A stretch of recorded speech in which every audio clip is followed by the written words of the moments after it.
Oke, baik. Bismillah. Assalamualaikum warahmatullahi wabarakatuh. Sebelumnya perkenalkan, nama saya Muhaimin dengan NIM 0570645539. Di sini saya akan menjelaskan dan menguraikan proses lahirnya Pancasila sebagai dasar negara. Proses lahirnya Pancasila sebagai dasar negara melewati berbagai macam fase, di mana yang menjadi faktor utama lahirnya Pancasila adalah terdapat kondisi yang sangat mendesak yang kemudian dialami oleh pemerintahan Jepang pasca Perang Dunia Kedua. Kondisi terdesak yang kemudian dialami oleh pemerintahan Jepang yang pada saat itu menduduki wilayah Indonesia memaksa mereka agar bagaimana memberikan angan-angan kepada masyarakat Indonesia sebuah kemerdekaan sehingga untuk memuluskan langkah tersebut pemerintahan Jepang membentuk sebuah lembaga yang bernama Badan Penyelenggara Usaha-Usaha Persiapan Kemerdekaan Indonesia atau yang kita kenal disingkat BPUPKI. BPUPKI dalam hal ini memiliki tugas dan tupoksi agar bagaimana merumuskan dasar negara Indonesia melalui agenda-agendanya. Bisa kita lihat pada sidang pertama BPUPKI yang diselenggarakan pada tanggal 29 Mei sampai 1 Juni 1945, di mana menghadirkan banyak tokoh-tokoh nasional pada saat itu untuk kemudian merumuskan dan memusyawarahkan dasar negara Indonesia. Pada berlangsungnya sidang tersebut, ada setidaknya 3 tokoh besar yang kemudian menyampaikan pendapat untuk dijadikan opsional terhadap dasar negara.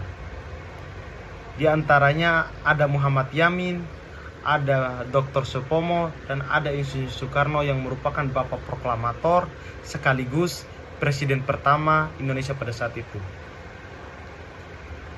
Kemudian pada tanggal 22 Juni 1945 dibentuk yang namanya Panitia 9 sehingga melahirkan Piagam Jakarta. Piagam Jakarta juga menjadi awal perumusan Undang-Undang Dasar 1945. Di dalam Piagam Jakarta itu memuat setidaknya ada 5 asas dasar negara yang dimana sila pertamanya itu berbunyi ketuhanan dan kewajiban menjalankan syariat Islam bagi pemeluk-pemeluknya. Dari Piagam Jakarta saja bisa kita lihat upaya kompromi, upaya musyawarah yang kemudian dilakukan oleh berbagai macam kalangan untuk kemudian merumuskan dasar negara pada saat itu. Dan Piagam Jakarta merupakan dasar penting sebelum pada akhirnya dijadikan Undang-Undang Dasar 1945.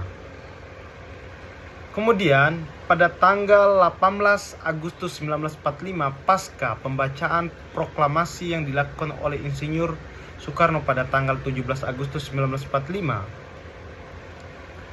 itu dibentuk yang namanya PPKI atau Panitia Persiapan Kemerdekaan Indonesia sekaligus mengesahkan Undang-Undang Dasar 1945 dan merumuskan Pancasila sebagai dasar negara di dalam pembukaan Undang-Undang Dasar 1945. Dalam hal ini kita tentunya mengetahui yang sebelumnya di dalam mukadimah Undang-Undang Dasar 1945 berbunyi ketuhanan dan kewajiban menjalankan syariat Islam bagi pemeluk-pemeluknya, kemudian akhirnya diganti menjadi ketuhanan yang Maha Esa. Perubahan tersebut dilakukan atas dasar toleransi negara karena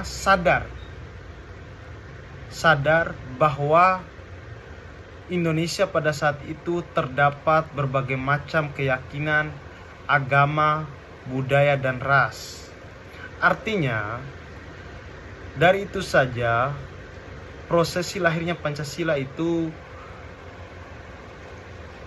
didasari dengan kompromi dan musyawarah yang dilakukan oleh pendiri-pendiri bangsa yang mengutamakan dan mengedepankan asas toleransi, tidak melihat perbedaan agama, budaya, ras, atau lain sebagainya, tapi bagaimana merumuskan dasar negara untuk kemudian memperjelas arah gerak dan arah juang negara Indonesia pada saat itu. Mungkin itu saja yang bisa saya sampaikan. Kurang lebih saya mohon maaf. Wassalamualaikum warahmatullahi wabarakatuh.